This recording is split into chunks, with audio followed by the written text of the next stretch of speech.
नमस्कार दोस्तों, welcome to brain gain centre.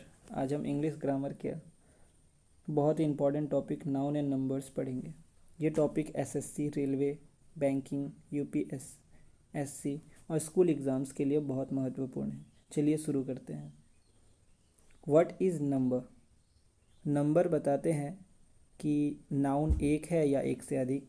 Singular number एक व्यक्ति, वस्तु या स्थान, एग्जाम्पल के लिए boy, book, pen. Plural number एक से अधिक व्यक्ति, वस्तु या स्थान, example boys, books and pen. Latin Greek origin words के बारे में जानेंगे हम लोग यहाँ पर।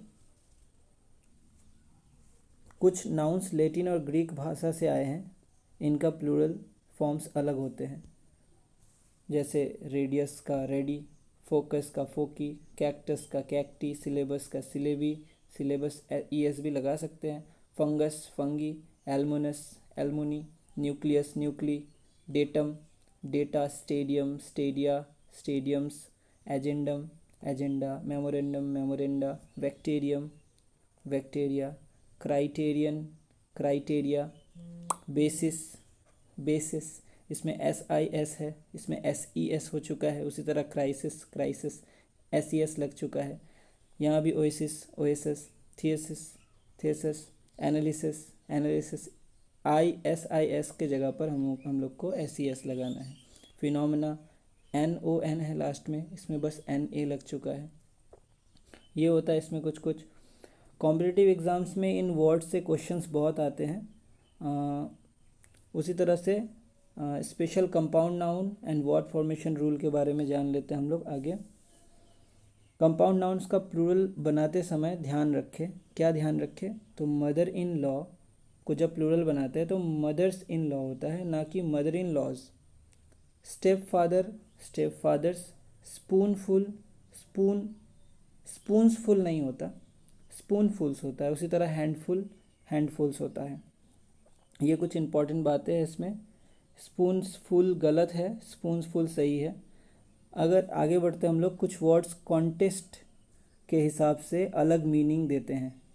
ये रहा, जैसे ब्रदर्स को हम लोग किस मीनिंग में यूज़ करते हैं? तो son of the same parents, brethren people of the same community, clothes piece of clothes या फिर अनकट फैब्रिक के लिए यूज़ करते हैं। क्लोथ्स यहाँ सिर्फ सिंगल S लगा हुआ है, यहाँ ES लगा हुआ है, तो अगर सिंगल S लगा हुआ है तो हो जाता है piece of cloth, uncut fabric. लेकिन ES अगर लगा देते हैं तो इसका मतलब होता है स्टिच गारमेंट, सिला हुआ कपड़ा।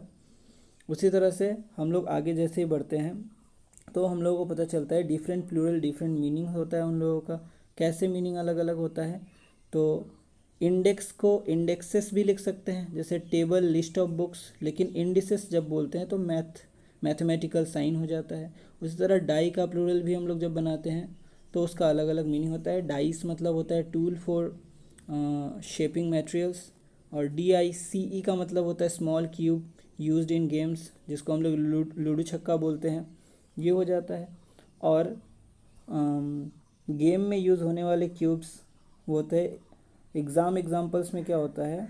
All the radius of a circle are equal लिखा हुआ है, तो ऑल द रेडियस नहीं होता, उसके जगह पर रेडियस तो हम लोग का था ही नहीं, रेडियस सिंगुलर था, उसका प्लूरल होता है radii. All the radii of a circle are equal हो जाएगा। There are many criterians to जज प्योर वाटर। क्राइटेरियंस नहीं होता, क्योंकि हम लोग जब यहाँ पढ़ रहे थे तो हम लोग को पता चला था क्राइटेरिया में क्राइटेरियन S तो था ही नहीं, उसका प्लूरल था criteria.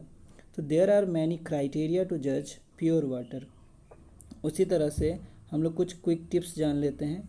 Use to correct plural forms as per the origin, context change meaning, choose wisely जो हम लोगों ने सीखा था। Some noun have two plural with different meanings, और गुड ग्रामर, क्लियर कम्युनिकेशन के लिए हम लोग सीखा। ये चीज़ होता है। और आज हमने नाउन एंड नंबर्स के इम्पॉर्टेंट रूल्स पढ़े। अगर वीडियो पसंद आए तो लाइक, शेयर एंड सब्सक्राइब ज़रूर करें। ऐसे ही इंग्लिश ग्रामर के और वीडियो के लिए जुड़े रहे ब्रेन गेन सेंटर के साथ। Thank you.